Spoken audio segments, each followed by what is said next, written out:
Télé du Triangle, la télévision qu'il vous fallait.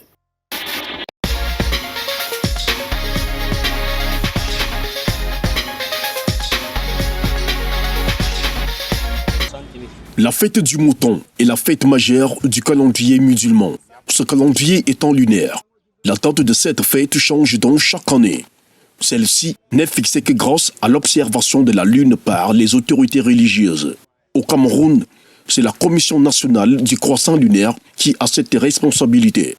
Dans ce magazine consacré à la fête du mouton, nous vous ferons découvrir les origines et la signification de cette fête, de même que des traditions qui sont les siennes.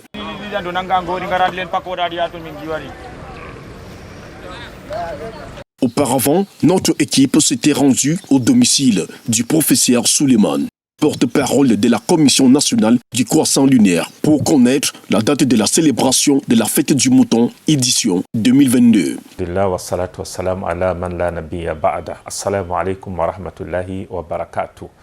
La fête des sacrifices édition 2022 aura lieu au Cameroun le samedi 9 juillet 2022.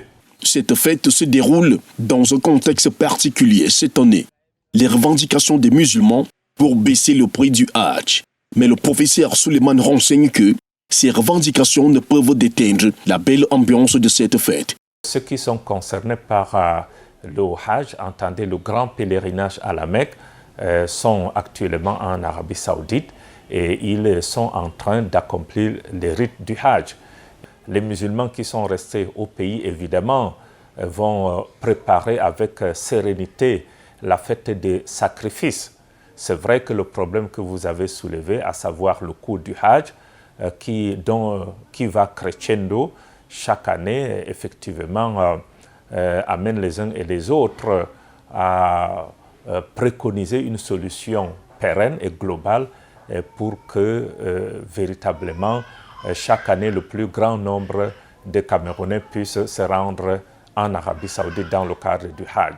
La fête du mouton, de sa vraie appellation, l'Aïd el-Kébir, c'est-à-dire la grande fête, également appelée Aïd al-Adha, la fête du sacrifice, est la plus grande fête islamique. Il a été institué à Médine. La ville qui a accueilli le prophète Mohammed sallallahu alayhi wa sallam lorsqu'il a quitté sa Mecque natale. Les habitants de cette ville célébraient d'autres fêtes et lorsqu'il est arrivé, eh bien, ces différentes fêtes ont été remplacées par les deux fêtes musulmanes que nous connaissons, à savoir la fête dite des sacrifices et la fête de fin de Ramadan. Mais la lointaine histoire de cette fête remonte à Ibrahim et son fils Ismaël. Ibrahim, le père des prophètes, le père du monothéisme, vit en songe qu'il immolait son fils unique, Ismaël.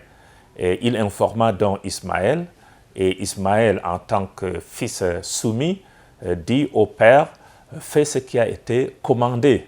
Le père prit donc un couteau tranchant, il était sur le point d'immoler son fils unique lorsque Dieu, le Très-Haut, fut remplacé son Ismaël par un bélier qu'il immola.